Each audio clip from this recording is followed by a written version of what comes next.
where our journey starts here is by asking yourself the question, are you okay with anything? I mean, can you be okay living life and allowing anything to happen in your life? Normally we can't say that, right? There are always things which we are afraid of in one way or another, for example. Maybe we don't have anything in our mind that we are afraid of. But then, that is simply because these things don't seem to be, I mean, for example, we are never afraid for an earthquake, I think. As far as I know, in Sri Lanka, the earthquakes are not that common. Same for me in Germany. So I was never afraid of an earthquake.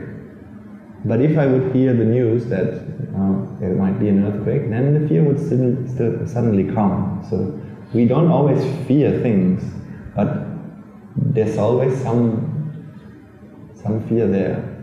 We don't always feel it. So anyways, we can't be okay with anything. We have preferences, and we try to avoid certain things, and we want to get rid of certain things in our lives, maybe problems that we have. We want to get rid of them. So we feel bothered by people or by behaviors of others or incidents. So Nibbana means, and your outcome of these sermons should be, and what you aspire to achieve by coming here should be, you are having an ability to be okay with everything that happens, with anything that happens in your life. It's not going to happen overnight. It is going to be a gradual process. But if that's not going to happen to you, then either you should, then we have to ask ourselves the question, what's going wrong, right? Now, that is Nibbana. So when you're making an offering, so now that you understand that actually there's something that I want to achieve, right? Because in your lives, you have done a lot of things, same for me. Hoping for happiness. Maybe, we went to school, we tried out different jobs, we tried out different dishes, eating different things, buying certain clothes, traveling in certain places, listening to certain kinds of things, meeting different kinds of people, and trying out different hobbies and so on, you know what I mean. We were always hoping for some sort of satisfaction and lasting peace while doing them. But still, I can ask you, has anything really fundamentally changed about that? Now we're still here, now we're still having a lot of plans and searching for the end of this vexation, unsatisfaction, and the fact that we have still problems. We had problems when we were born, and we still have them. All we did was solving them. Seems like it's never ending. Solving one means another comes. Solving this one and another comes, right? It's always like that. And maybe I'm going to talk about these things more today. Now, I hope that by coming here, and what Buddha promised us when we follow his footsteps, is that we can make an end to all problems. At least in your mind, let's say. So that's what you should have as a goal. And when you're doing merits, you should have that goal in your mind. Not just maybe for you, but even more broadly, you can extend that wish to everyone.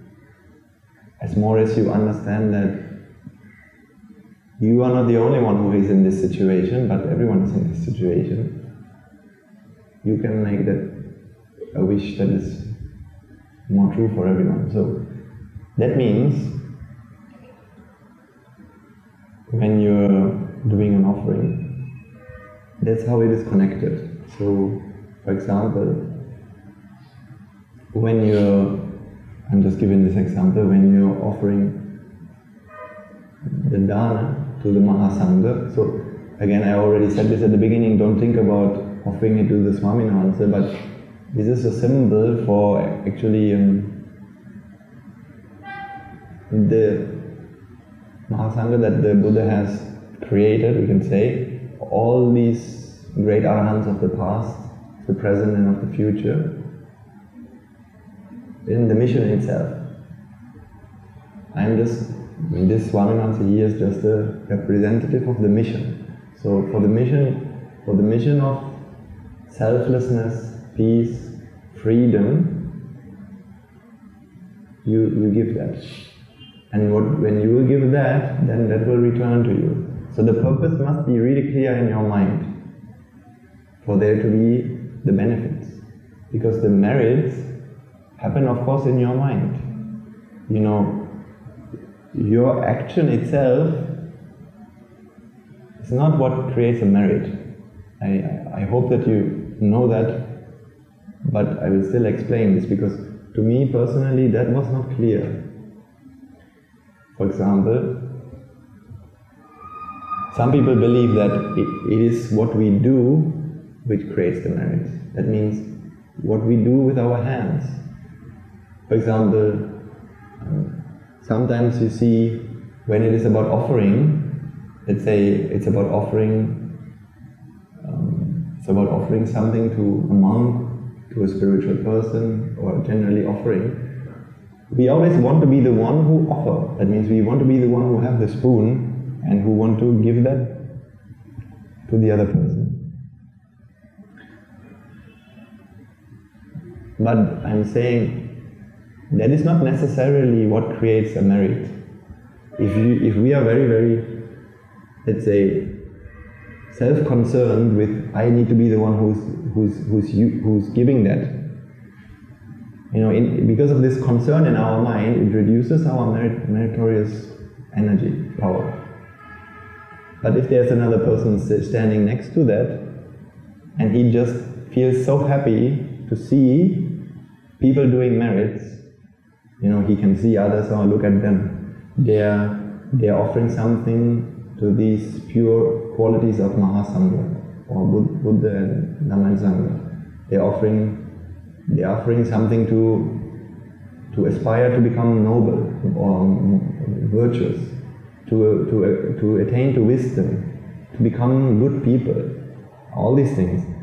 Somebody can see all these things and he's not giving anything in his hand, but he will gain a lot of merits because of the way he thinks.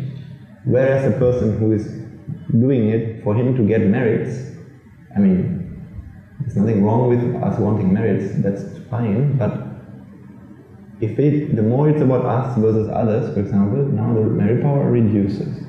So that means when you understand that it's how you think,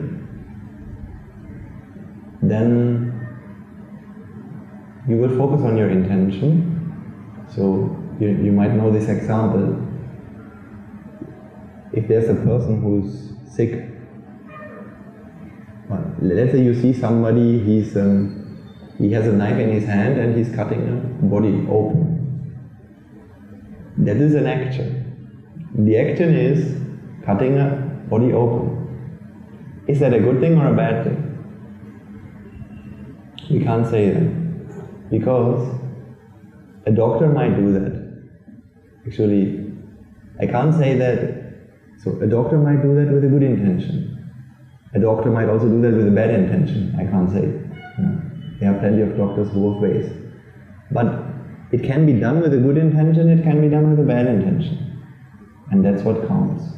If the intention is to heal, to help, then that's a merit. If the intention is to harm, even if you are a doctor, if your intention is to harm in that moment, then that is a demerit. Right? And what we give is what we get. So, And the thing is, it's not only how you think in your mind which matters for a marriage.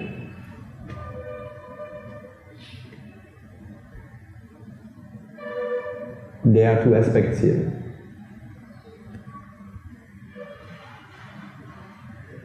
When you're giving something to someone, one thing that matters is what you have in your mind, the purity of your intention, and the second part is the receiving party, who you are giving it to. For example, you can give a plate of rice to a dog. You can give a plate of rice to a human being, and there are so many different, let's say, human beings, right? As in the way they live and their moral qualities, some of them observing 5 precepts or not. I mean, it doesn't matter whether you recite them in the morning, but you're thinking.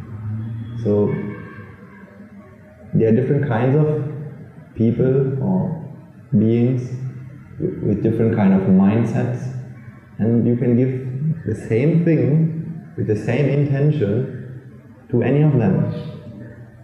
Now, for example, now you have 10 euros, or let's say 3,000 rupees for that matter, and you're giving this to, let's say you're buying food with that, and you're giving it to an animal.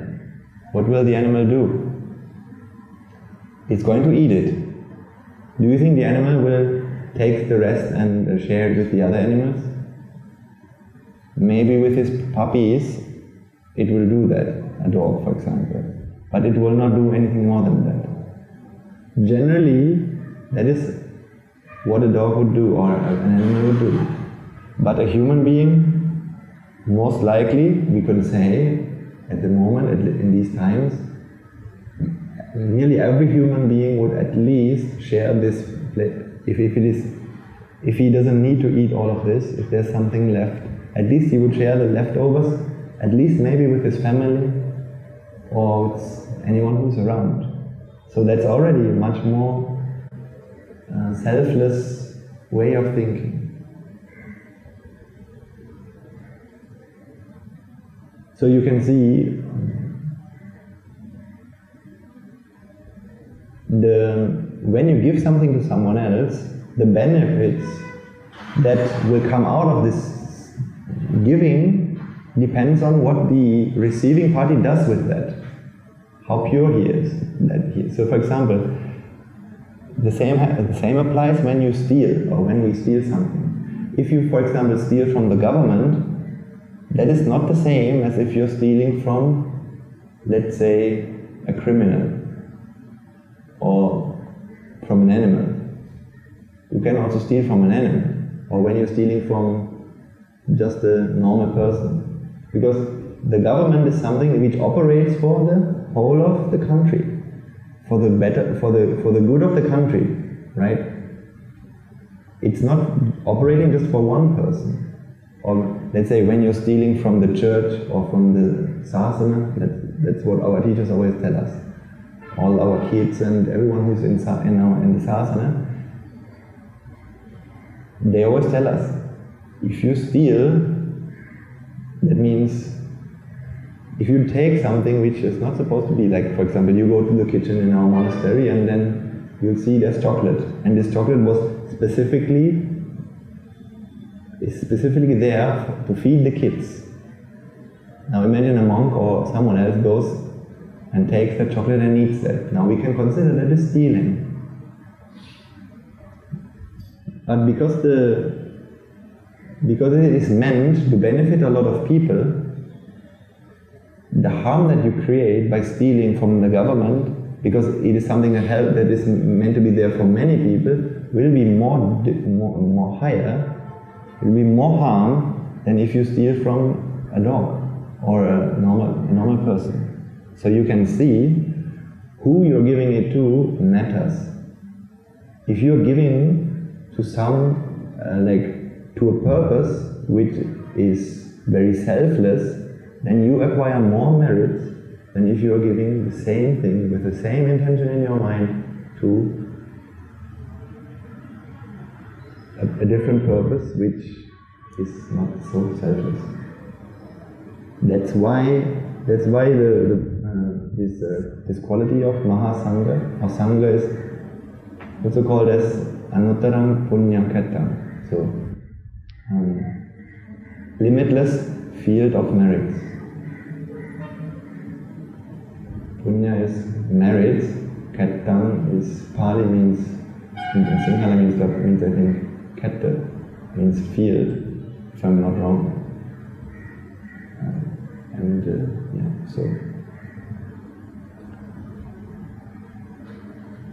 So anyways, I encourage you in whichever way you can to engage in merits, because to attain Nibbana means to attain ultimate happiness. We have to give happiness. That's the simple logic. We have to become the givers. We have to transform our lives into a mentality of giving all the time. That's not how I used to live, but when I'm in the monastery I can see so many role models around me, so many monks who have incorporated that into their lifestyle. So wherever they go, you can see their philosophy. Once there was a Christian saint, and he said this quote, I'll write it down.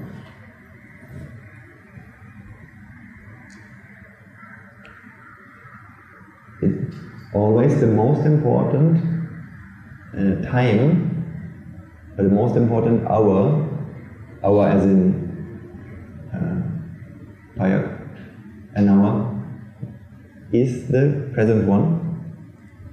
Always the most important person is the one that's standing next to you or in front of you, and always the most important thing to do is to love, to give, to serve, something like that, right? That's the philosophy. So someone who's not living in the past, who's not living in the future, who's somebody who can focus on what's present, somebody who can focus on whoever's present around him and serve, and therefore he has no preferences, right? He can serve whoever is in front of him, and serving and love in this sense of serving. So I can see in the monastery, I can see many role models who I try to imitate by learning from them, associating them, and by learning the wisdom from my teachers. And same way, what I try to do is to teach you all these things in the time that I have, so that you can make the best use of them and also do the same for you, and understand how you can transform your life, at least how you can transform your thinking, so that you can do the same. And then you will see, little by little, step by step, the problems we have in our lives will go away. What feels like it's an endless life is like an endless quest of solving problems.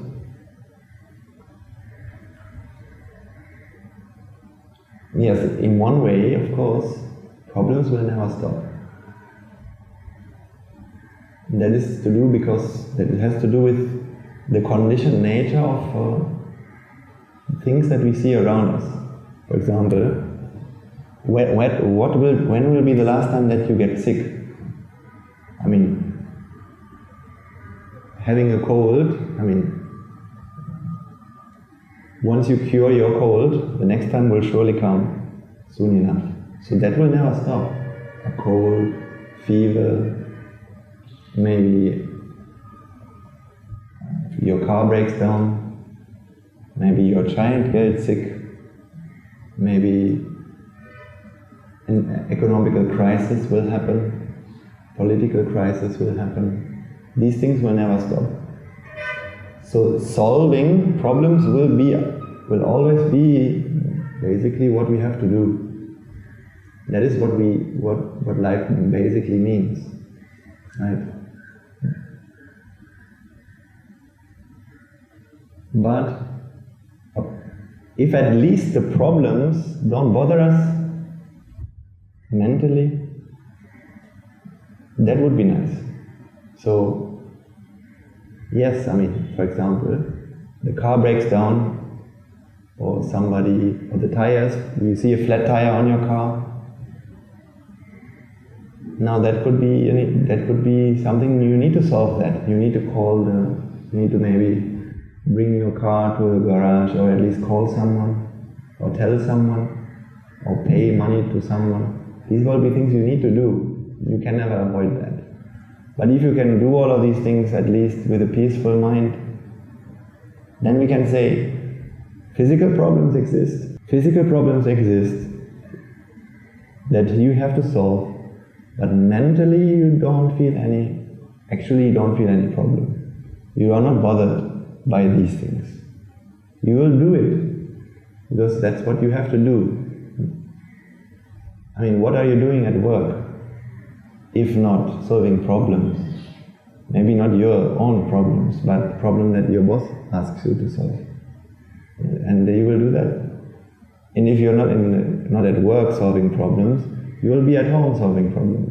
And if you're not at home solving problems, you will be in a monastery solving problems. Do you think I'm doing anything else than solving problems? Same thing. Everyone has some kind of duties and responsibilities. Me also, when I'm in the monastery, there are anagarikas who come to our monastery and they want to attain Nibbana, they want to settle, and sometimes they come from different countries with very different cultures, and then problems will happen. Maybe they can't walk barefoot, so we have to give them slippers. Somebody has to go to the Dhamma hall and ask the monk for slippers, and so on, right? That's fine. That we should embrace that. We should embrace that and see that as a challenge, how far we can go not to be bothered by that. And even if we are bothered, whether we can accept to be bothered, at least. Not forever, but surely if you feel that your mind is not calm, do you think that should be something to upset you? No, because then you are more upset than before, right? Because upset means not calm. So even being stressed is something we have to accept sometimes. Not in the long run, not forever. In the long run we don't want to be stressed, but when it happens, there's no point in getting angry about being stressed. And especially it's no point in blaming others for making us angry. Right? These things should become possible for you when you understand more and more what happens in your mind, why things happen in your mind, and how these emotions arise, what these emotions really are, right? And we talked about these things in the past, and we will continue to talk about it until the end of, I guess, because that's all Dhamma really is, we can say. The Dhamma, as long as Dhamma can come in many ways. Today, for example, when you listen to our teachers, they will not talk in the same words than they have done so 10 years ago. Maybe they will use very different words, but the essence is the same, and the reason why is also the same, right? So, if we continue these sermons, maybe in 1 year, me or whoever is sitting here would tell you very different things than today. But actually the essence is going to be the same. Different words, but same truth, right? So there are many ways to see the truth. But actually, you can only see the truth behind the words. So I can give you words. Whoever the Swami Hansa can only give you words. You have to have the wisdom to see the truth behind the words. Otherwise, you will only see words. If you see only words, you can memorize them. But then, what's the point of that? Right? That's not bad, but that's not what these words are meant to do with you, and that's not the end idea of the words. There are many people, and the Buddha said himself, there are many people who know the words, but the truth has no words.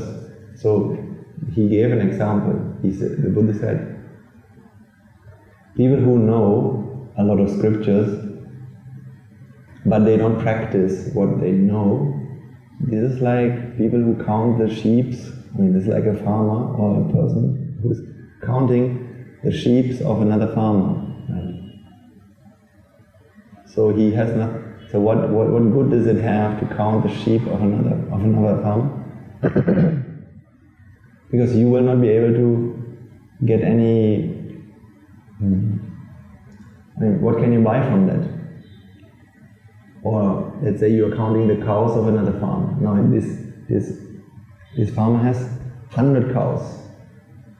But you will not be able to earn any money from selling the milk or the meat. Can't.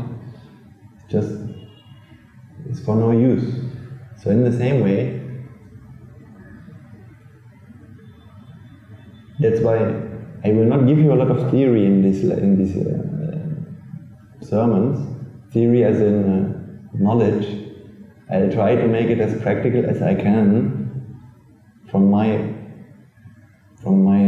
abilities, for you to understand how these things relate to your lives and how you can fix the problems in your life, and then how you can make sure that the problems simply don't happen anymore.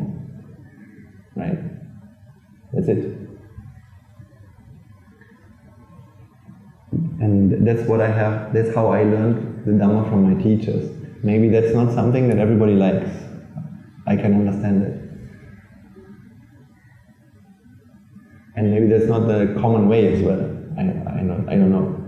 I haven't listened to many Dhamma sermons either. I just listened to my teacher.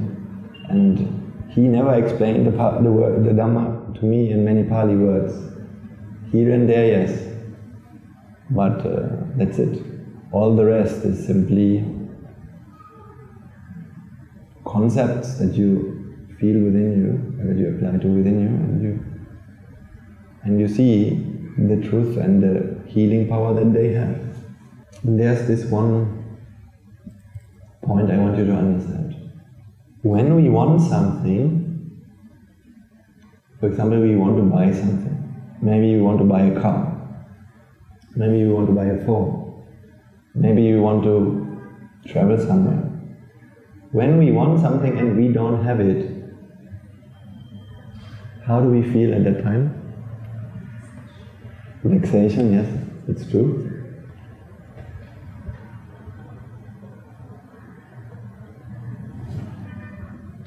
We have a problem at this time, right? The problem we have is, this is what I want, but I don't have it.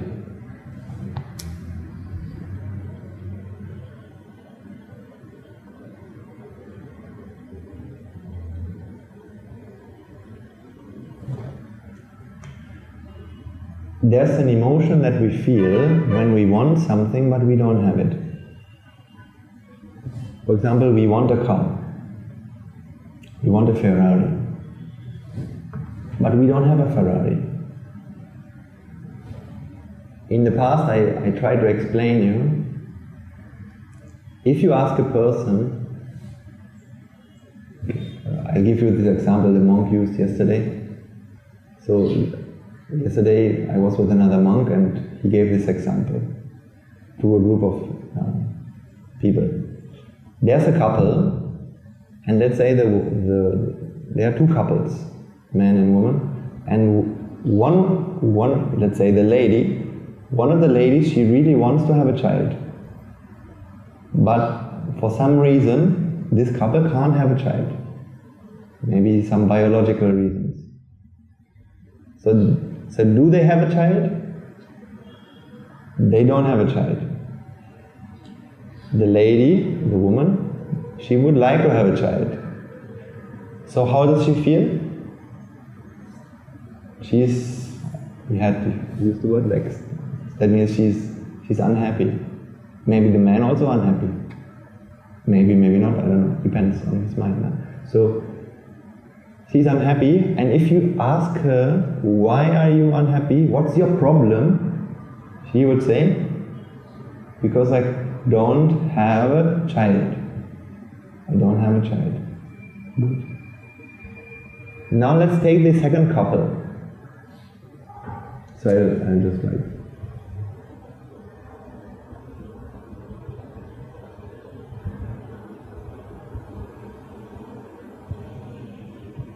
So couple A does not have a child.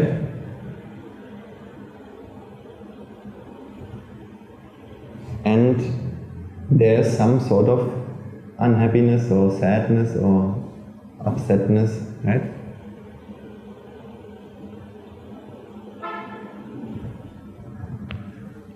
And couple B, they also don't have a child, but they don't want to have a child. So how do they feel? Totally fine.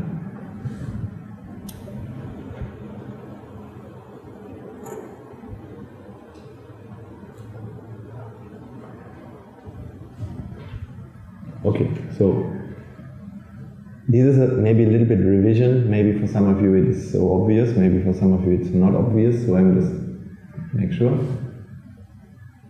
Now, if I were to ask the lady in this example, why are you sad? What would she say? Because I don't have a child. So what she says is, the reason why I'm not happy is because I don't have a child. So the cause of my sadness is no child. Now, wait. Then if I were to ask the second lady, or the husband, or both of them, they also don't have a child, then why are they not feeling the same unhappiness? Why are they okay? Because aren't they both in the same situation? Both of them don't have, but are they both sad? So if it is the outside situation, if it is not having a child, which is the reason for unhappiness, then both of them should be sad, right? But that doesn't seem to be the case. So then, is she right when she says that? Is the lady right when she says, the reason, if I ask her, why are you unhappy? Because I don't have a child. Is it correct? No. What is the real reason for her sadness? It is the fact that she wants a child, right? There's a wanting here, there's no wanting there.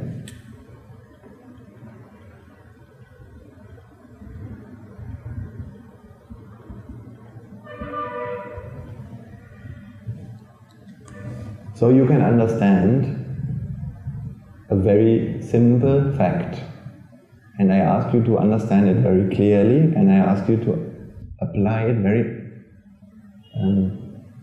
a lot in your life, every day, every moment if you can, because our mind doesn't think like that normally. Not having something is not the problem is wanting, okay? Whenever you feel a problem, usually the problem we have is the fact that we don't have it. But you must change your lens when that happens. For example, your child comes home, imagine, if you have a child it will be easy, otherwise just imagine your child comes home and he has C in his, do you use letters? sometimes I feel there are some people, they say you're using more percentages.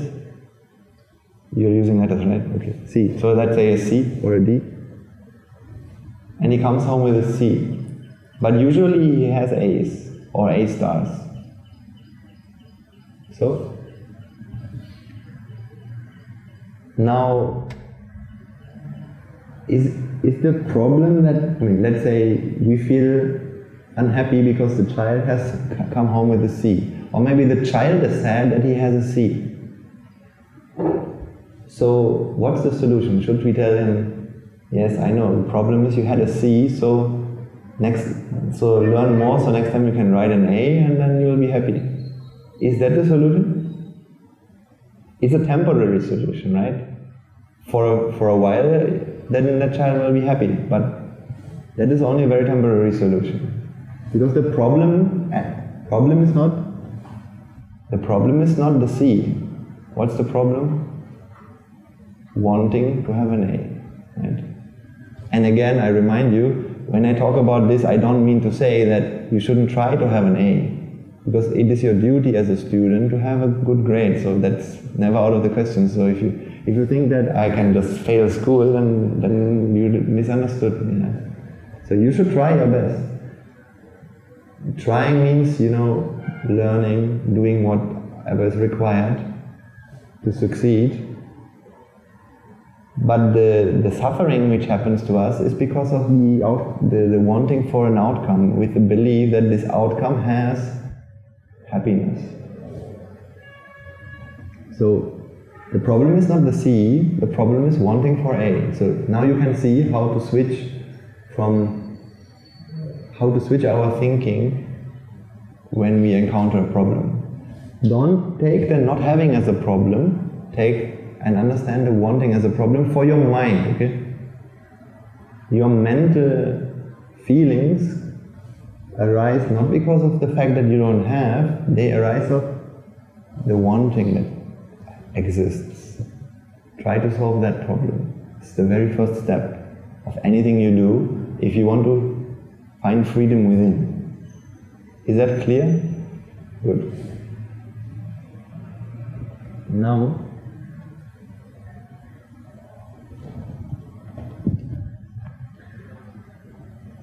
Now let's come back to this point. There's a person and he wants something, but he doesn't have it. So of course there's something that he feels now, which is vexation, or in this context I usually use another word, which we call grief. Yeah, grief. Grief is this. You might know grief from your life. You might know the word grief. Usually when we are saying grief, we mean something like there's a person and he lost someone, now he's grieving. Okay?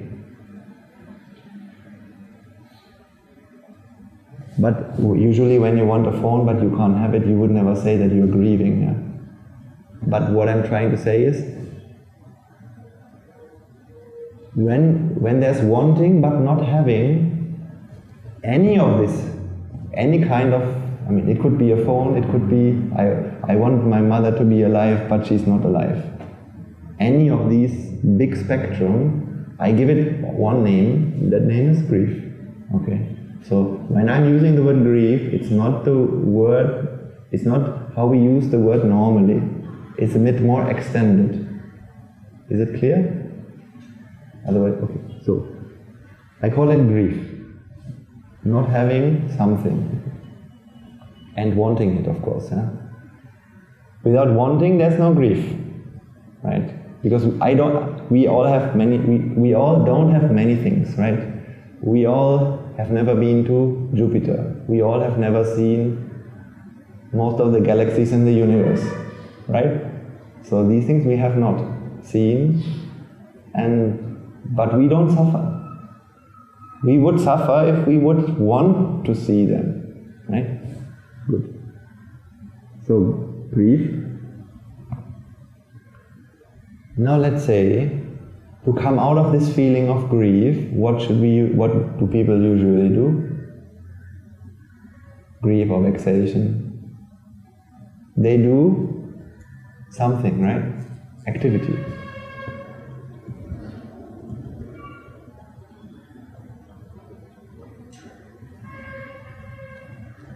Activity could be, if it is a phone that you don't have, then what will you do? You will go and buy it. For buying it, you need to earn money. For earning money, you need to have a job. For having a job, you need to have an education. And then you need, so there are so many conditions now that you have to arrange. So many conditions. If this is a phone that you cannot buy in Sri Lanka, let's say, you might have to travel to another country. If this product that you want is not available here, you need to go somewhere else. Many kinds of things. And if you are lucky and all the causes arrange, that are all the causes which are necessary to get whatever you want to have, now you can swap your state.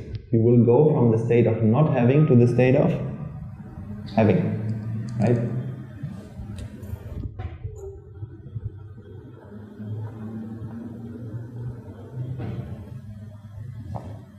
There will be a moment when you finally get what you want. This moment here, at this moment you are undergoing a transition.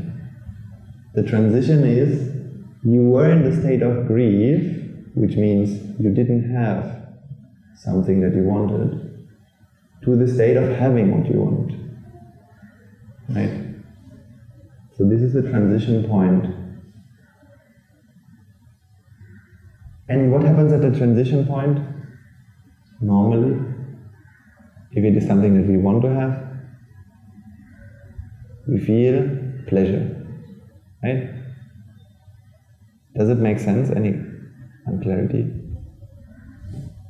If there's something that you want and you don't have it, what happens when you get it? Happy. That's all I'm saying. Right? At this moment you get what you want and then you feel happy.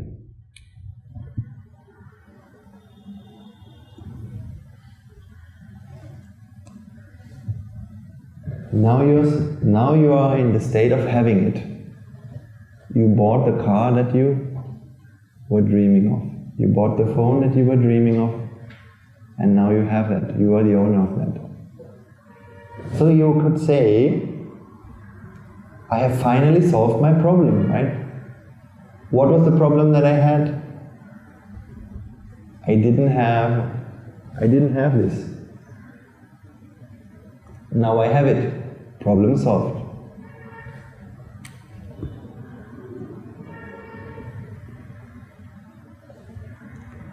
So one problem has gone away, and normally we think that, good, then I have actually achieved something.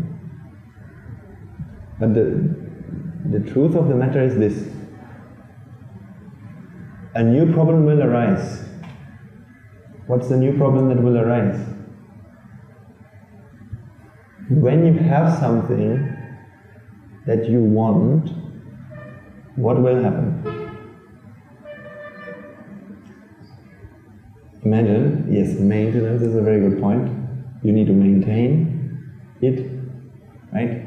You need to make sure it stays with you. That's a very good point.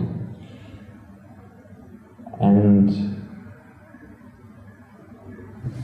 there's another point related to that as well, which is, imagine you have a car. Imagine yesterday you bought a new Ferrari, and that Ferrari now is standing in front of your house.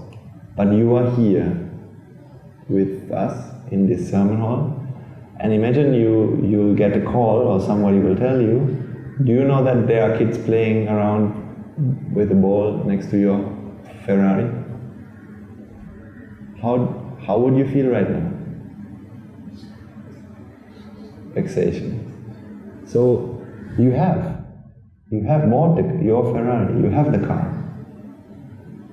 Can you be happy now? No. Why? Because now you're afraid that something happens to it.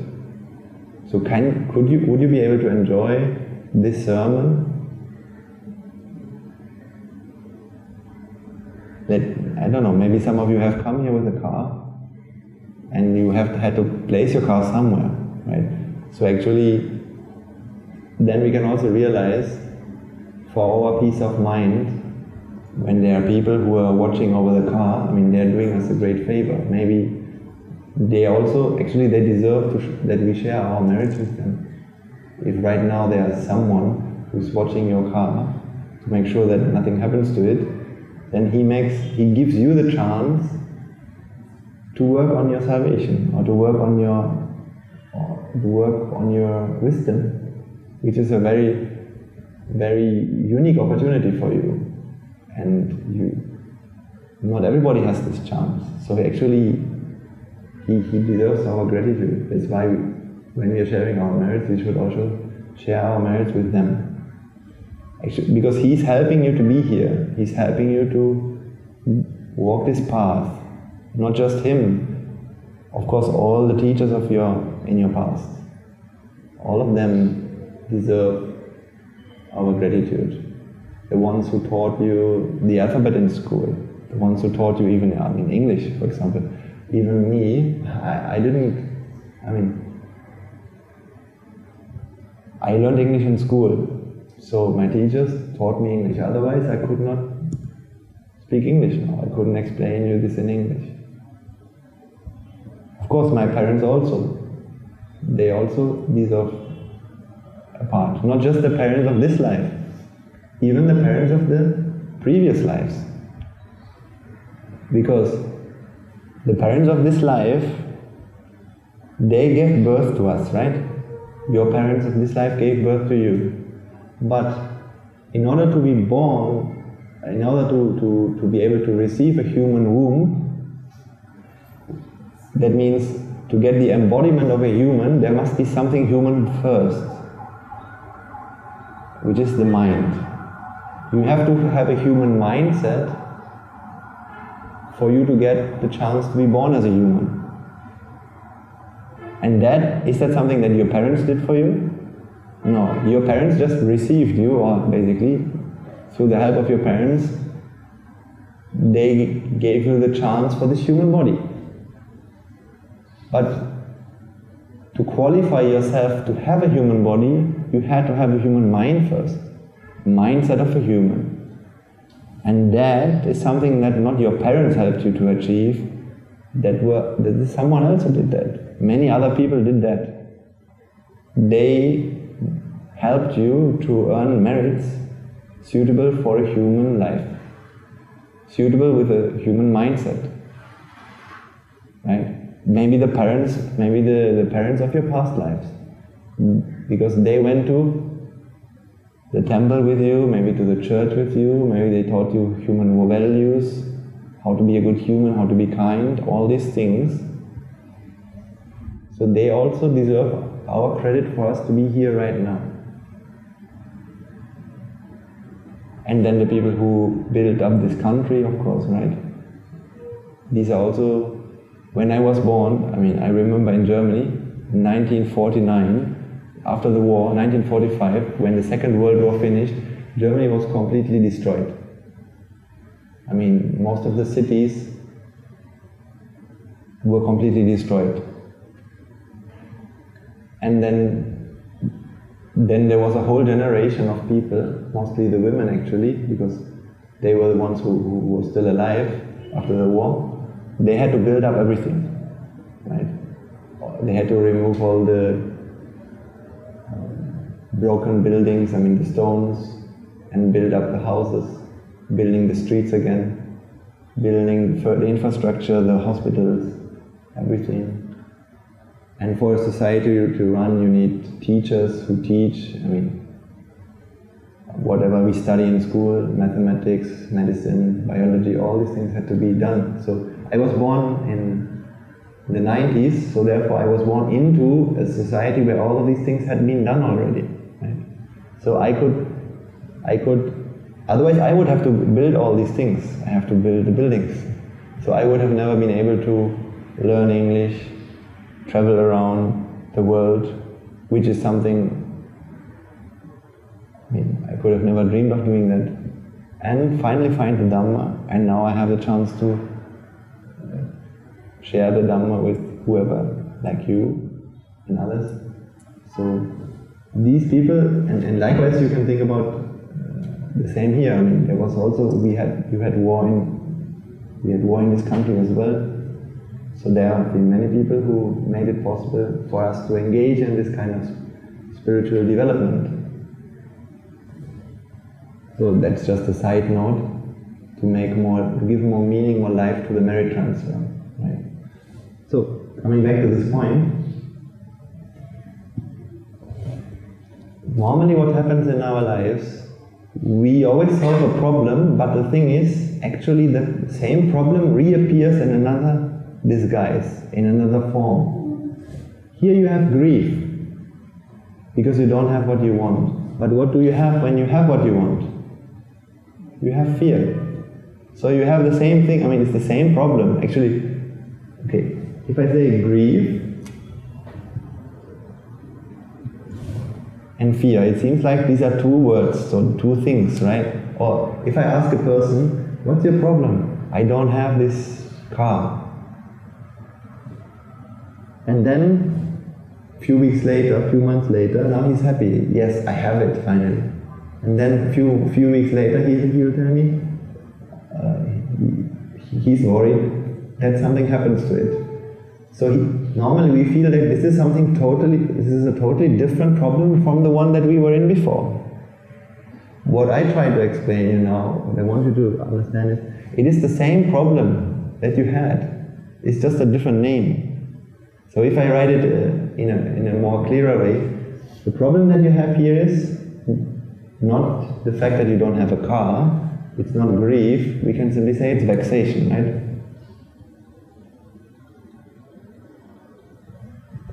And what's the problem you have on the right side? It's vexation. In other words, you have come out of one problem and you got another one. So typically what we do is,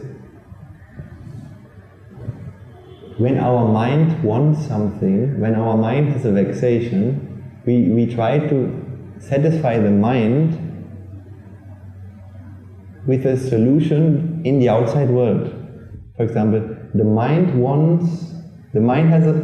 suffers. The mind has a vexation. And what do? We shove a kotu into our body. Right? Body and mind, not the same. One is problem in your mind, one is your body. How can putting something in your body solve something in your mind? You have a pain in your mind, and what you do is you buy a car. Can the mind ever experience a car? Can the mind ever associate a car? No. Right? So that's a bit of a misalignment here. In order to get rid of a pain in our mind, what we always do is change the material world instead of going to where the problem is and solving the problem there, which is healing your mind. Right? So buying a car is never the answer to a pain in your mind. Buying a car is an answer for another problem. Let's say you need to go to work. That means your body has to move from home to work. So isn't a car an answer to that problem? Because a car can transport your body. And it can also transport your mind. Yes. But what a car can't do is heal your mind problem. That's not what it can do.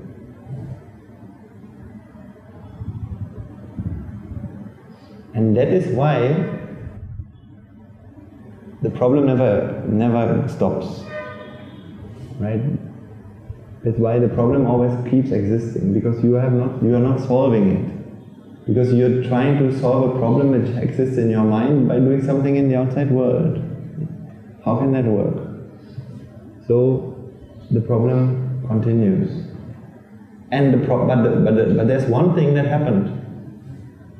If you try to solve a problem in your mind by acquiring something in the outside world, now that thing that you have acquired, now that thing you have to maintain from now onwards, right?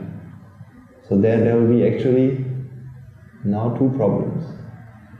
Now we come to the lady's comment.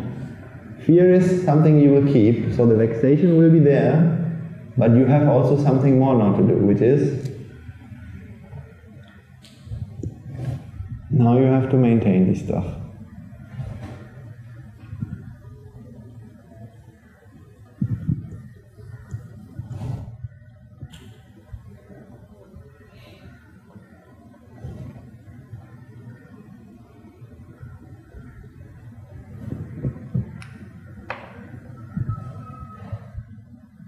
So you will be continuously engaged to make sure that nothing happens to your car, that nobody scratches it with a key or some kind of things on the surface, right? Because you want it to be shiny, you want it to look nice, you want it to have this new car feeling or to be valuable.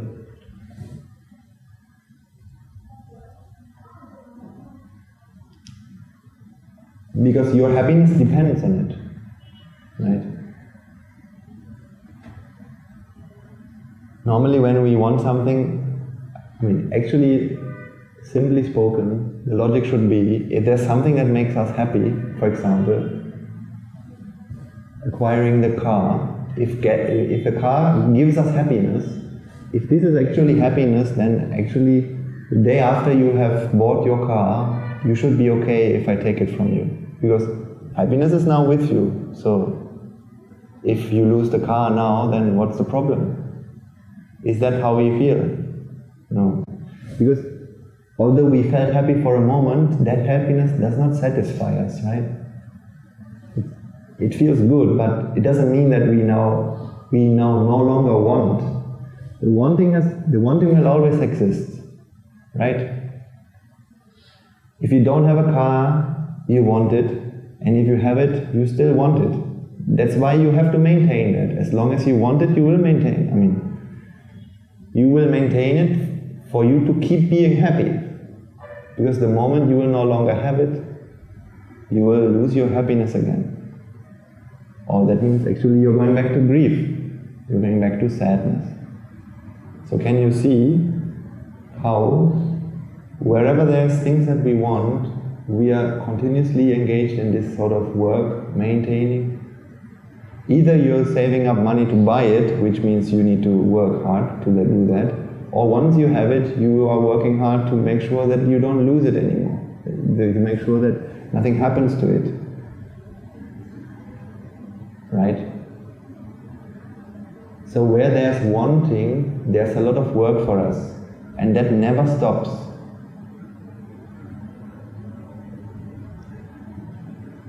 Does it make sense? So, most of the work in our lives, we can actually free ourselves from that. Most of the work in our lives is not necessary. Once we free ourselves from wanting, why do we work? Have you ever thought about this question? Why do we work? There are two reasons why we work, I would say. One reason is because of duties and responsibilities.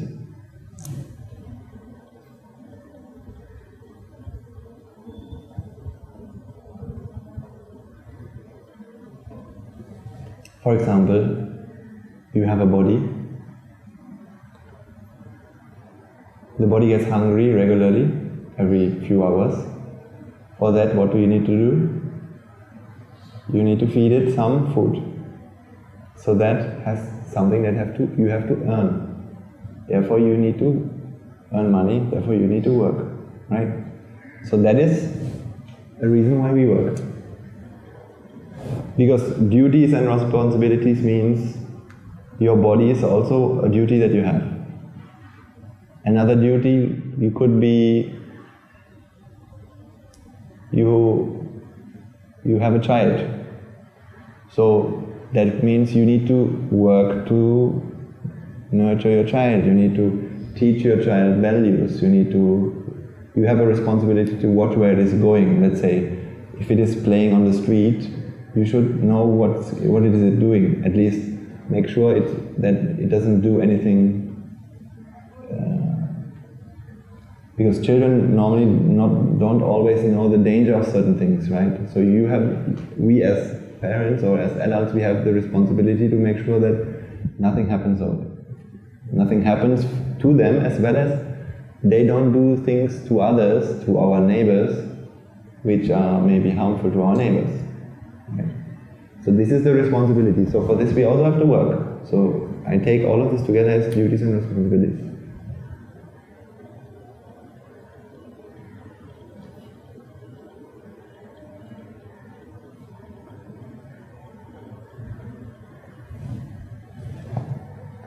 And what is the second reason of working? Why we work?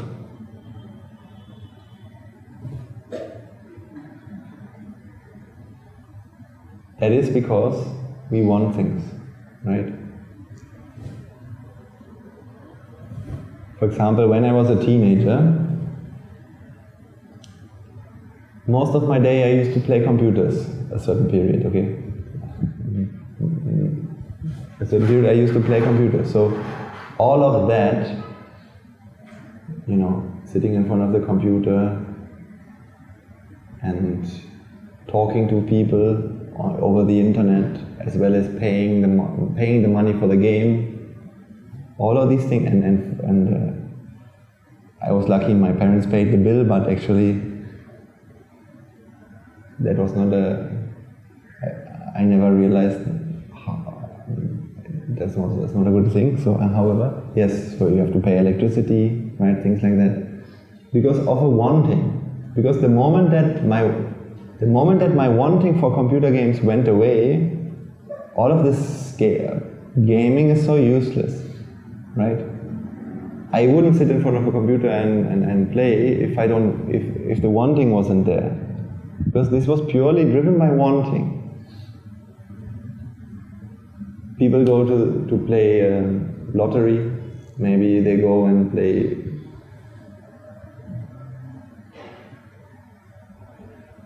going to the cinema. These are entertainment things.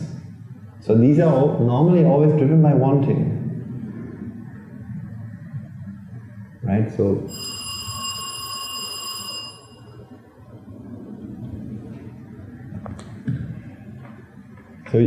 you can reflect on your life and you can think about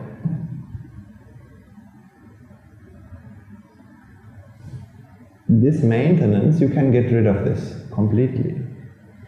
The work you have to do to satisfy your mind, the physical work, the mental work, all of these things to acquire something you want, that's something you can get rid of totally if you, little by little, heal your mind, calm your mind by understanding and contemplating on the Dhamma. This thing you cannot get rid of, and that you shouldn't get rid of. So today I can say my life, actually I'm not working less than years before.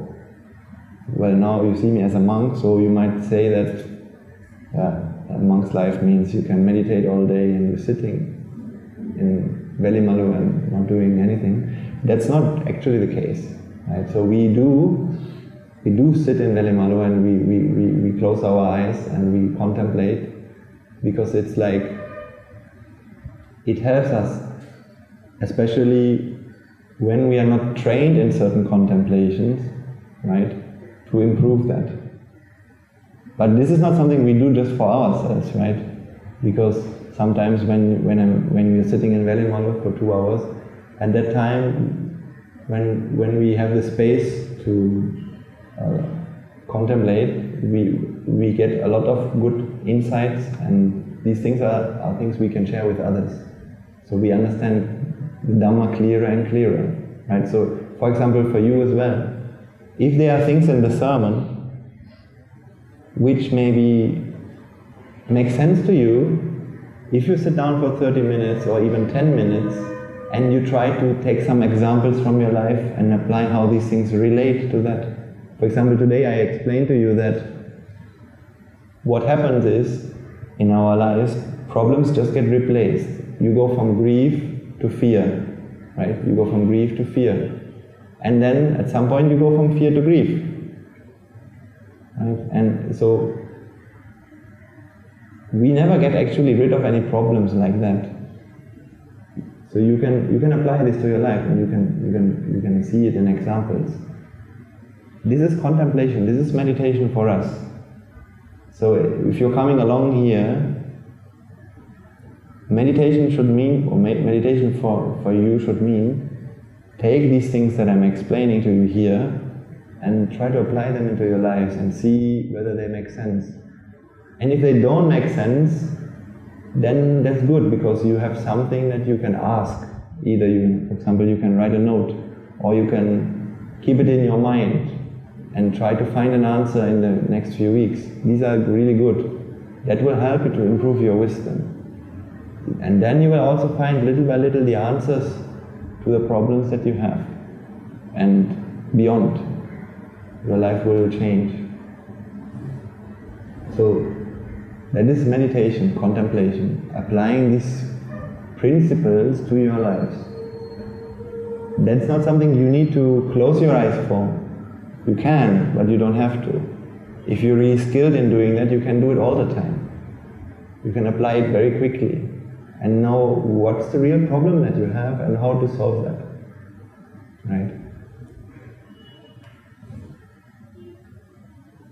But as I said, I don't say I'm working less than before, although the wanting has reduced. So what happens when the wanting reduced? You can use more of your time in your life for other people, to do merits or simply to serve.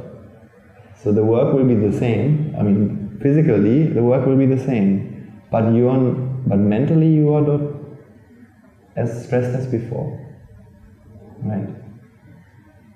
And for example, in our monastery, everyone is so keen to attain their salvation. So everyone is doing anything they can, working tirelessly, not for themselves, not to build up their identities, not to become someone big, but, for example, to make the monastery more available to more people. Because when we have facilities, we need to have buildings, we need to have sermon halls, online infrastructure. For example, yesterday we launched so in our monastery we have a foundation. It's called Vimukti Foundation. And in that foundation, this is like it's a non-religious thing. A foundation is not something religious, but in there, when it comes to the children home that we have, all the children that we are raising and educating for free in our monastery, who we are teaching values and how to be a good child and how to be a good human. Yeah. Our rehabilitation center that we have, when we are helping young people, mostly young people, teenagers or people in the ages of 20, 30s, to come out of drugs, addictions, and I don't know how it is here in Sri Lanka, but in Germany the problem is also quite big and it's increasing more and more. I don't know in your schools or in the schools where your children are going to.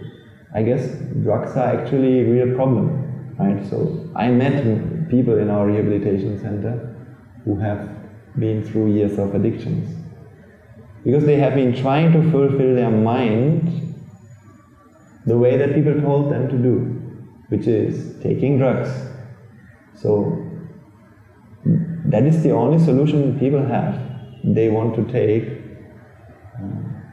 some substances to solve maybe sadness. So for example, I met one gentleman the other day, and he started to consume. He was from, I guess, Colombo region, right? from somewhere here. He said when he went through a breakup, he was with his girlfriend, or I think it was a partner, for many years, 5-6 years. Then it broke up, and because he couldn't deal with the pain, what did he do?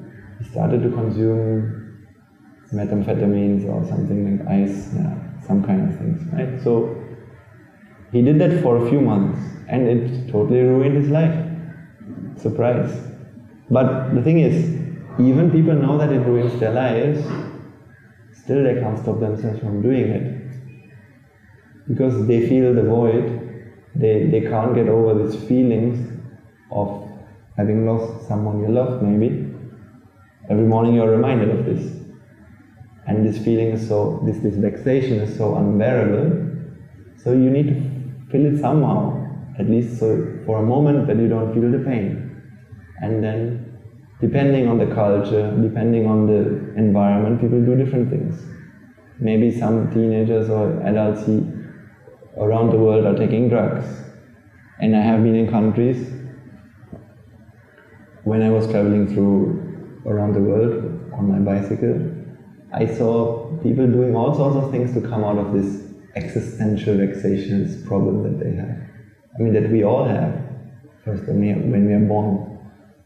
For example, first I came to Ukraine and Poland, which is countries that belong to the Sovietic, let's say, states back in the day. Before 1990, Europe was split in two. There was a democratic, capitalistic part, which is more lean towards the USA and UK, and there was the part which always aligned to Soviet Union. And they had a very different political system. So when I was traveling through Poland and Ukraine, what I used to see is that the biggest problem, what people do to numb their pain, especially men, is to drink. Drink beer, vodka, mostly vodka, and all sorts of spirits. And it's a pandemic there. But then I crossed the sea, which is the Black Sea, from Ukraine to Turkey, and when you come to Turkey, completely changed. When you are in Turkey and you're traveling around the villages, you don't see even one man drinking any alcohol. But what they do in Turkey is they drink tea and play board games. So the men in the morning, they have nothing to do, they go to the cafe, and they drink tea all day and play board games, which is, I can't say the same words because at least they are not harming their body as much, but certainly it's all done with the same reason, which is to numb a pain which is there in their mind, right? So ultimately, it's not much better. Conventionally, we say it's not so bad because we say alcohol is bad, and yes, you're definitely destroying your body more if you're drinking alcohol than if you're playing board games. I understand. When you're playing dice and rolling the dice 10 hours a day, yes. But ultimately people do it to come out of boredom or to numb the pain of relationships, trouble with their wives, trouble with their children, trouble of their past, and things like that. So Turkey, that was what I witnessed in Turkey. So, and when you go to Germany, you don't see people drinking much, yes, on the weekends, but in the weekdays, most people are not spending their time drinking on the streets or somewhere. Most people are not spending their time rolling dice. people are busy working hard. So that is also numbing pain. I know people, the mentality in Germany is like, if you have a problem, you just work and you forget the problem. Come on. Yes, you can become rich, you can build a lot of houses, and while you do all these things, you forget. But it's still numbing the pain. Okay. So, if there's anything if you feel a pain, that's why. If you have to do anything to come out of vexation, at least do a merit. Because merit is also something we do to release our vexation, right? For example, even goodness that we do is something we do, it gives us a pleasure. It gives us a pleasure, right? But at least now we have gained merits, and at least it gives us a pleasantness in our mind which doesn't harm others, right? This is the thing you have to see. When you're doing a merit, somebody profits from what you do, and also you are happy about that. And whenever you remember the thing that you have done, you can be happy about yourself. You will never regret having done something good, right? You will always be happy. But the things that the bad things that you have done, or you or anyone, if there's something we do to come out of this vexation by harming someone, for example, we steal from someone. For example, when I was a child, I really wanted to collect these football stickers, to finish this album, have every picture of every football player in this album and finish it. And maybe I was 9 years old. I really wanted to finish this. So I had a wanting, and I was vexed. I couldn't find a way to finish these last few players, right? And my mother has given me pocket money, but that was already spent. And all my friends in my school, I have already checked what players they have, and they don't have the one that I need, so I couldn't swap with them, so couldn't do anything.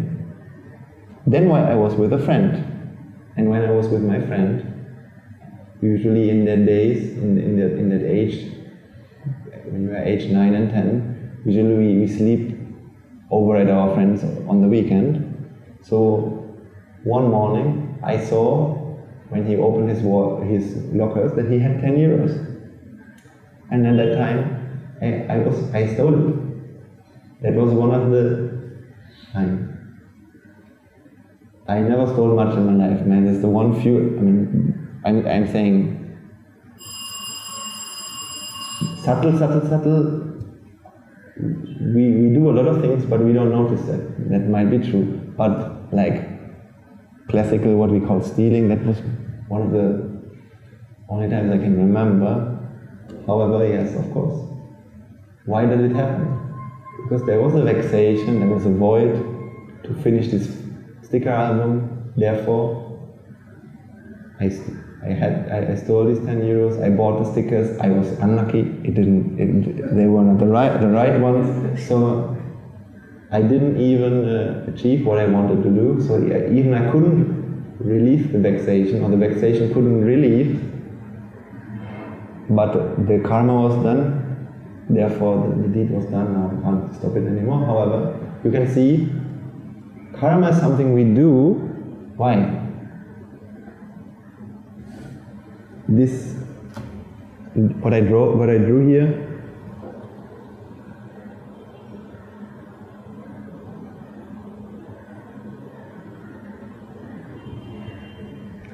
this activity here, that's actually karma, okay?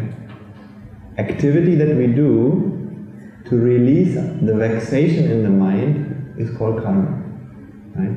So not everything is karma, as in, for example, moving this pen, that's not a karma. That doesn't have to be a karma. It depends on whether it is done to release a vexation or whether it is done simply because of duties and responsibilities, right?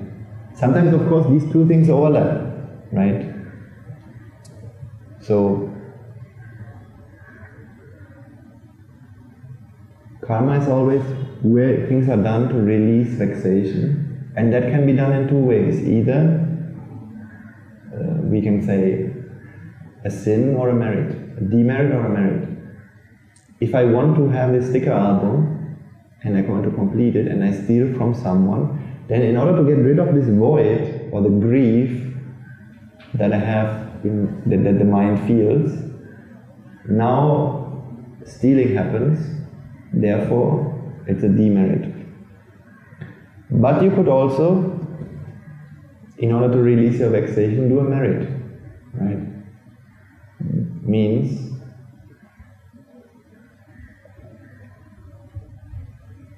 to do something good, maybe to give money to a poor person, maybe to donate money to the temple, or to the Swaminathan, something like that. This is also a merit. This is also releasing vexation, but at least you will gain merits. So, when we are doing something bad, for example, when we are stealing, how long can we enjoy that? We can enjoy that. Now, the moment I take the 10 euros, I feel good. When I'm going to rob a bank, what will happen? Well, I go into the bank, I show the pistol, I ask them to give the money to me, and everything happens. And when I get all of the money, I'll be happy, definitely. Actually, the money that I get in this moment is something I get for a merit that I have done. I don't want to make it more complicated now, but I'll try to explain this to you, right? So I'm going to the bank and I want to rob it. My intention is bad, because I want to harm others and I want to serve myself. I want to release my vexation, taking into account the suffering of others. But so that the intention is bad, therefore the activity is a demerit, okay? But I get the money. So do you think I get the money for the thing I'm doing right now? That would not be fair, right? For someone having the intention of stealing, or nature gives him money. That would not be fair. So the reason why, because you go to the bank and you come out with money, or you go to the bank and what happened is you get arrested. 2 times you have the same intention, but the results are different. So one result has to do with something good that you have done in the past, and now it's there for you to get it back. And the other thing is, for something bad you have done in the past, and that also you get back. And you have, in both cases, created bad intentions or bad karma while doing it. Does it make sense? Right? So, whatever goodness that happens to us, even when we steal, for example, the 10 euros I got when I was a kid, I got them. Nature gave them to me and I was able to buy the stickers. Why? Because of something good that I had done, or because of a merit. But it doesn't change the fact that the act of stealing itself was a demerit, and that created the potential to bring back bad results in the future, right? So, when we do something with bad intention, we can enjoy that pleasure for a while. When you rob a bank and you get €1 million, you can enjoy that for a while. But there's one thing you have to consider. You have this money now, and imagine you just rob a bank and you have $1 million. Don't you think that you have to be really, really afraid to be caught? Right? You have to be really afraid. So therefore, this paranoia, this feeling of paranoia, What if people will know what I did? Because now let's say yesterday you robbed the bank, and now you have this money in your house.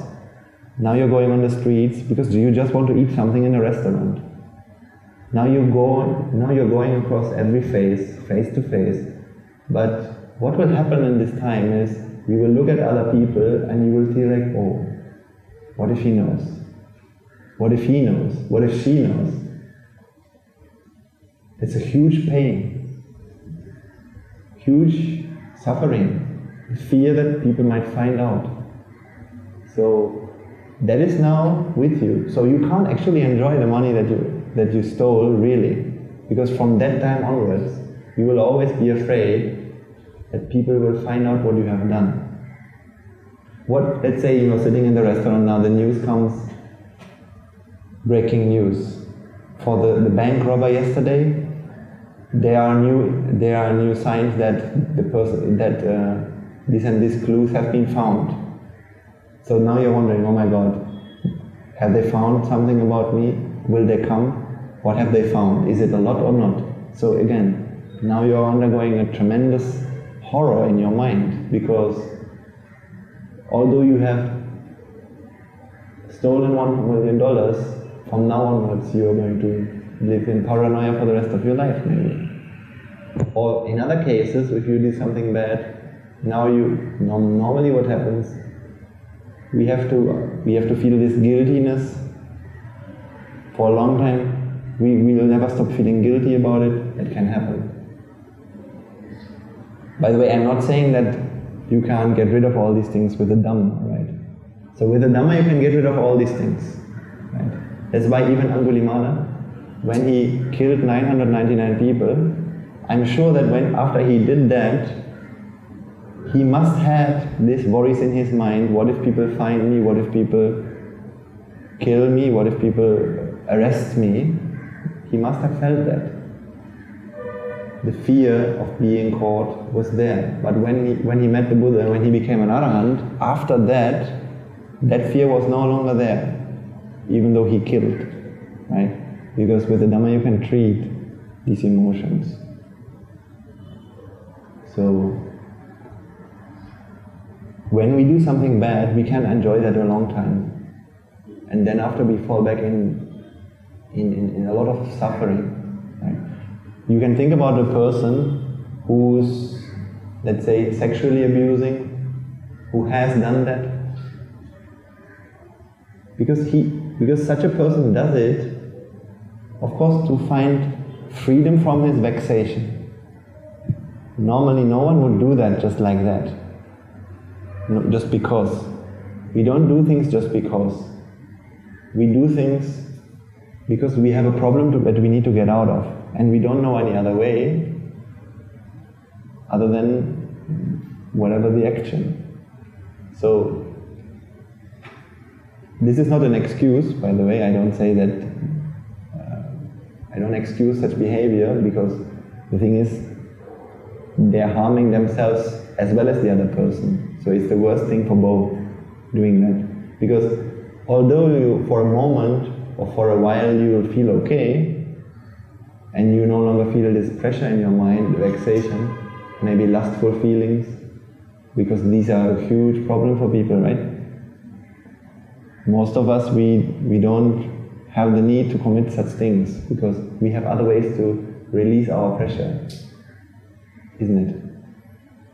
But some people, for some reasons, maybe they associate the wrong people, or they come, or the wanting is so strong, they don't know any other way. So they do these things.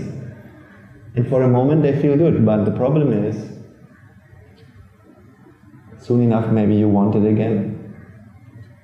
Or soon enough you will feel this lustfulness again, desire again. So then what do? Now you need to come up with another plan, with another solution. If not that, then maybe you will feel guilty about what you have done. And when you feel guilty, then there's another problem to solve.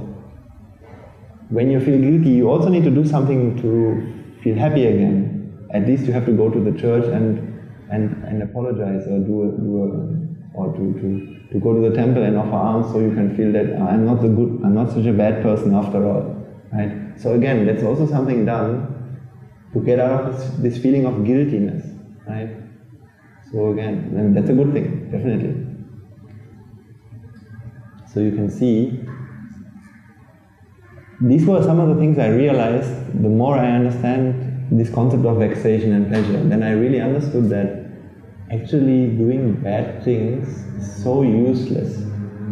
There's no gain in doing that whatsoever, because all you really gain is release of vexation. There's a pain in the mind, you do an activity and the pain goes away for a while, but you don't gain anything. But what you gain afterwards is just more and more desire. I mean, the same problem can come in many ways. You do something and you like it, then what will happen? You want it more. So have you actually solved the problem, or has the problem increased? It increased. Or, instead of desire, you feel guiltiness. So it's the same problem you had at the beginning.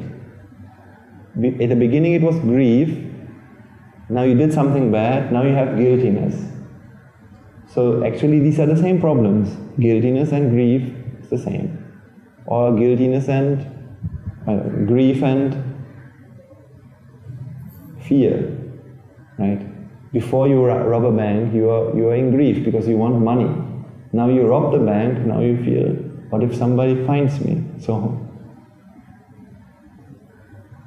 you can be so lucky. We can be so lucky when you go to, I don't know you actually, but I assume when you go to the street today, you can walk down this street and look at people in the face without feeling that, what if they will find me? You are not afraid, not to that extent. Yes, of course, maybe there are things you maintain. Maybe you know that if people come too close to me, and if then that's not what they should do. So you have a comfort zone, right? There's a wanting in our mind. We don't want others to touch us. That's also an expectation, because our mind feels, this is my body. Okay, these are wantings we will talk about another day. But at least you don't run around with strong paranoia because you have stolen something or robbed the bank, and now everybody could catch you. So that means you're enjoying a kind of a peace of mind which a person who has done these things and who doesn't understand the Dhamma, he suffers from that, right? You have a certain calmness in your mind simply because you don't have a wanting so strong as the other person. That's why when I'm talking about this Nibbana, happiness of Nibbana, this is not something you feel actually, right? It is simply you don't have a wanting, so therefore you are just in peace, right? You can go to the street and walk along peacefully because you don't have the fear of people catching you. That means, actually, it's not like you feel happiness. You just don't suffer. You just don't have a paranoia. You just don't have a void. You don't have a vexation. That's something like that. It's just a freedom within you that you gain because you don't have a problem that you had. Something like that. So you need to see, we all have our mind is so hot. We have a hot mind. That's why actually when we're talking about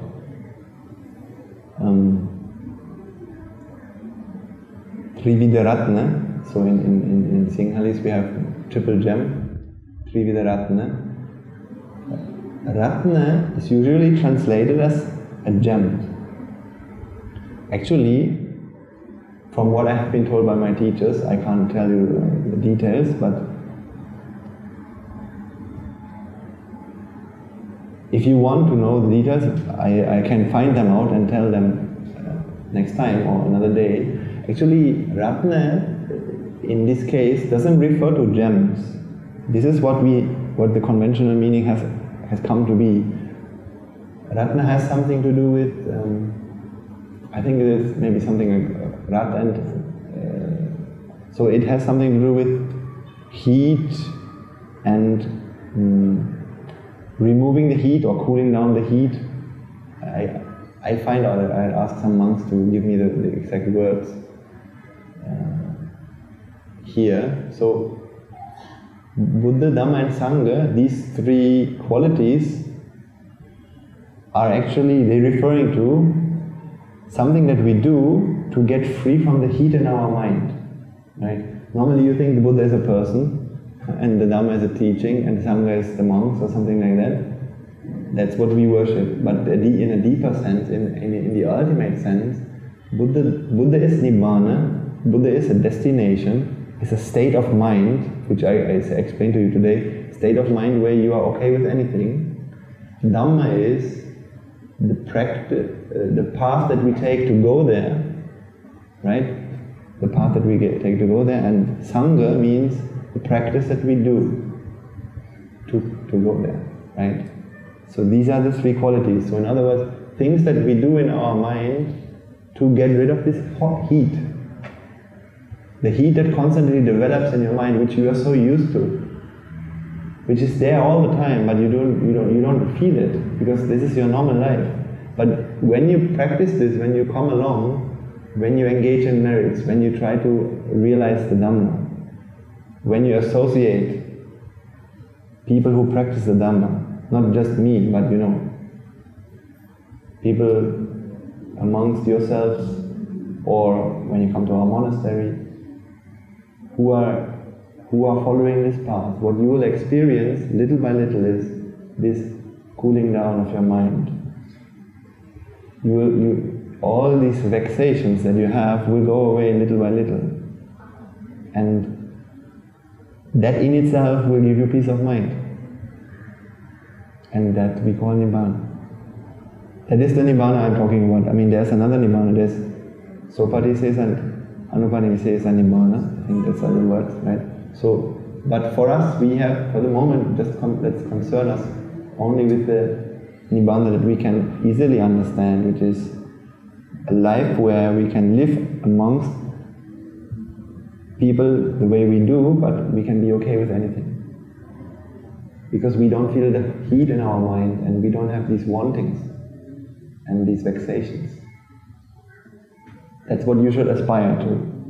And you should realize that every other thing you do in your lives to solve this problem that you have, to find contentment, will never work, because what you're doing is you're just jumping from grief to fear, and that's it.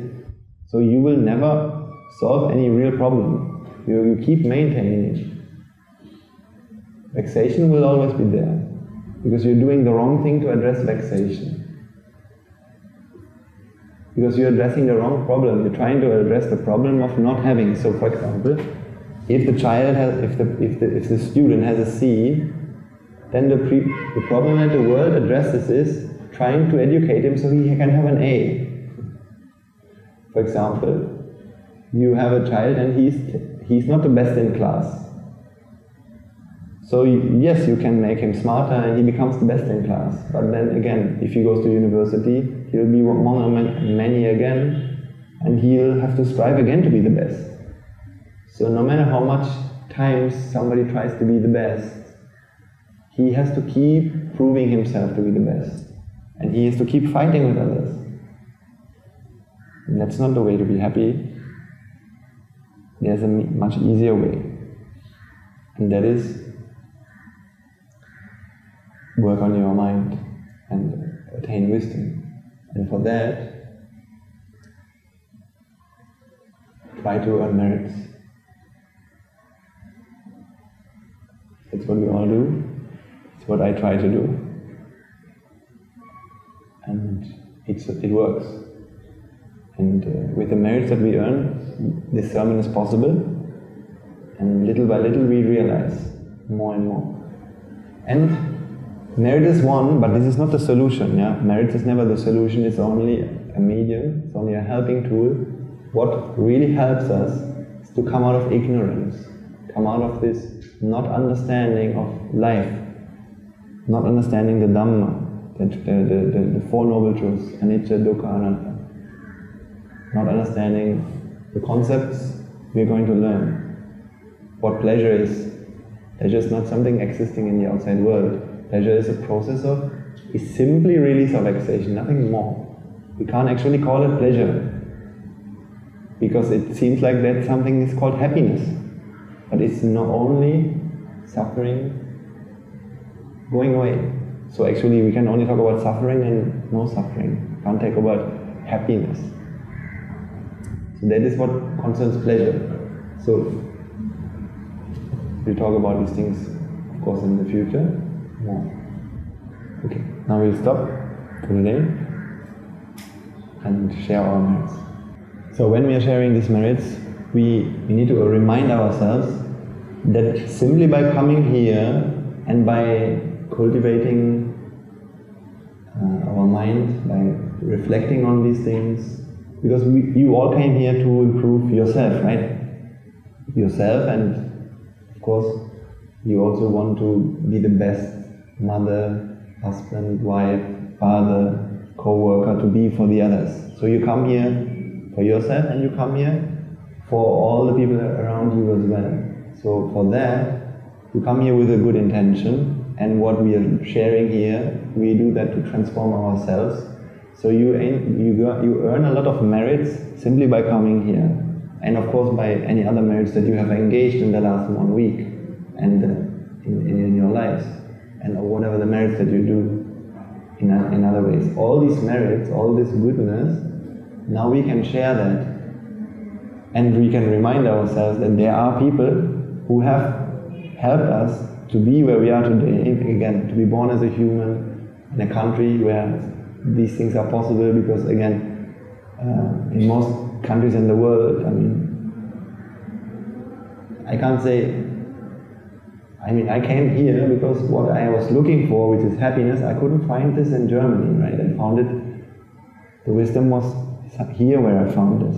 So in other words, the fact that you are born in this culture, that you can speak Sinhalese language, is also a tremendous gift to understand the Dhamma. In my opinion, that's why I'm trying to learn it, because I couldn't understand Guru Hamda's sermons before, now I can slowly understand. So anyways, all these things are tremendous gifts, and by expressing our gratitude and sharing the merits because some of the people on whose shoulders we stand are maybe now no longer with us, but they might be in places where they suffer, but they can receive our help, right? Okay, so let us take a moment to transfer the merits that we have acquired by making offerings to the infinite virtues of the Noble Triple Gem, by listening to the Dhamma, by tending for the Swami Nahanse, offering flowers, offering refreshments, and listening to the sermon and contemplating on the sermon, and any other meritorious deeds that we have done in the name of Nibbana in the last week. First and foremost, let us transfer these merits to all the bhikkhus and bhikkhunis and upasikas and upasikas who in this history of this country, as well as in the history of the world, have done great efforts to preserve and pass down the teaching of the Buddha in a form so that today we are able to receive it and in the form of the Tripitaka and in the form of knowledgeable teachers who are still alive. So let us transfer the merits to all of them, and let's also transfer these merits to all members of the Mahasangha present today throughout the world, including the chief prelates of all of the chapters who have dedicated their lives towards the noble path and have committed themselves towards the betterment of all sentient beings. Let us not forget that among them are the monks and nuns resident in your local temples and nunneries who have always been by your side through thick and thin, come rain or shine. Let's also transfer these merits to Guru Swami Nahanse, as well as all the monks resident at the monastery, as well as the Anagarika and Anagarika attached to the monastery. Let's also transfer these merits and express our gratitude to all those who make great efforts to disseminate the teachings of the Buddha, be that by transliterating these sermons, sharing them out with others, or inviting others to join them. May through the power of these merits, if any of them have been born in the woeful plane, they redeem themselves and be born in the blissful plane. May they abstain from the unmeritorious deeds, fulfill the meritorious deeds, fulfill the Noble Eightfold Path, and attain the supreme bliss of Nibbana. Sadhu, sadhu, sadhu. Let's also transfer these merits to our devotees, friends of the monastery, who for the sake of merits continue to sustain the Mahasangha, be that by providing the 4 requisites, or by extending their know-how and continue to extend their well wishes. Let's also transfer these merits to all the organizers of this event, the staff of the school, the chairman of the school, and everyone involved. And may the power of these merits, they be healed of any physical and mental ailments and overcome any obstacles to their spiritual progress. May they abstain from the unmeritorious deeds, fulfill the meritorious deeds, fulfill the Noble Eightfold Path, and attain the supreme bliss of Nibbana. Sadhu, sadhu, sadhu. Let's also transfer these merits to our mothers and fathers, husbands and wives, brothers and sisters, sons and daughters, grandparents, uncles, aunts, cousins, nephews and nieces, our elders, friends and acquaintances, employers and employees, and to all those who have helped us and supported us and assisted us, and also to our teachers. May through the power of these merits they be healed of any physical and mental ailments and overcome any obstacles to their spiritual progress. May they abstain from the unmeritorious deeds, fulfill the meritorious deeds, fulfill the Noble Eightfold Path, and attain the supreme bliss of Nibbana. Sadhu, sadhu, sadhu. Let's also transfer these merits to the Devas and Brahmas, spirits and demons, primarily the Sakradeva, as well as all the numerous gods and deities who are committed to protect and fulfill the Sambuddha Sasana. Let's also transfer these merits to our guardian deities, who keep a watchful eye over us and keep us out of harm's way. May through the power of these merits they prosper in divine power and wisdom. May they abstain from the unmeritorious deeds, fulfill the meritorious deeds, fulfill the Noble Eightfold Path, and attain the supreme bliss of Nibbana. Sadhu, sadhu, sadhu.